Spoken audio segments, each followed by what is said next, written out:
कुशोत्पाटिनी अमावस्या। कुशोत्पाटिनी अमावस्या भाद्रपद अमावस्या को कहते हैं और इस दिन अपने घर पर लाया हुआ कुश पूरे वर्ष भर प्रयोग में लाया जाता है। इसको घर लाने के लिए कुछ विधियां हैं, उनको सामान्य रूप से आप सुन लें और इसी विधि से कुशा को अपने घर पर लाकर अगले 1 वर्ष तक वह किसी भी प्रकार का पूजा पाठ अनुष्ठान हो उसमें उपयोग में लेना चाहिए।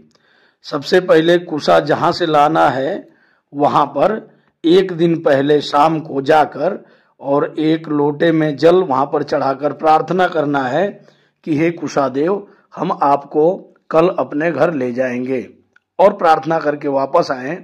दूसरे दिन आप कुशा लेने जाएं, भगवान श्री हरिनारायण का ओम नमो भगवते वासुदेवाय का जप करते हुए जाएं और वहां पर जाकर उस कुशदेव को वापस प्रणाम करें और प्रणाम करने के बाद से उस कुश को उखाड़ें। चाकू या किसी धारदार हथियार से काटना वर्जित है।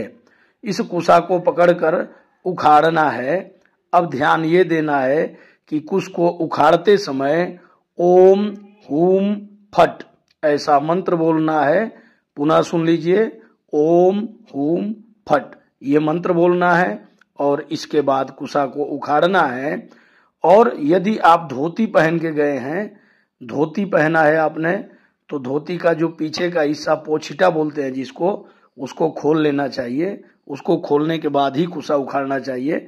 आप यदि सामान्य वस्त्र में हैं तो कोई दोष नहीं है। इस कुशा को उखाड़ करके आप अपने घर पर लाकर और सुरक्षित जगह में रख लें। ध्यान रखें, यह कुशा साधारण नहीं है, इसमें ब्रह्मा, विष्णु और महेश तीनों का वास है। इसलिए इस कुशा को आप अपने घर में सुरक्षित रखें। जब भी, जैसे आने वाले समय में श्राद्ध पक्ष है, तो श्राद्ध पक्ष में जो पितृगण के लिए तर्पण इत्यादि करते हैं, संकल्प इत्यादि करते हैं, उसमें भी इसी कुशा का उपयोग लेना है। आने वाले समय में नवरात्रि है, उसमें आप देवी अनुष्ठान में जहां पर कुशा का प्रयोग है, इसी कुशा का प्रयोग लेना है। कहने का मतलब है कि पूरे वर्ष भर में जो भी कुशा का प्रयोग है उसको आप इसी कुशा में से लेकर प्रयोग में लेंगे।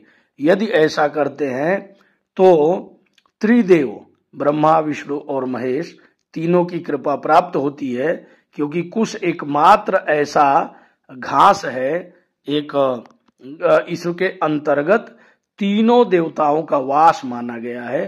कुशा जो है शास्त्रों में 9 प्रकार के बतलाए गए हैं।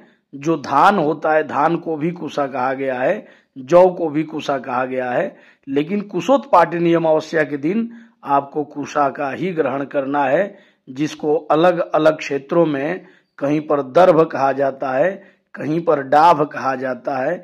ये अनेक नामों से प्रचलित है, लेकिन आपको कुशोत्पाटिनी अमावस्या के दिन प्रातः काल में ध्यान रहे कि यह कुशा आपको प्रातः काल 8 बजे से पहले ही लेकर आ जाना चाहिए, जिससे आपके किसी भी प्रकार के प्रयोग, किसी भी तरह के अनुष्ठान को सिद्धि प्रदान करने में यह कुशा सहायक बनेगा। बहुत बहुत धन्यवाद आप सभी का। जय श्री महाकाल।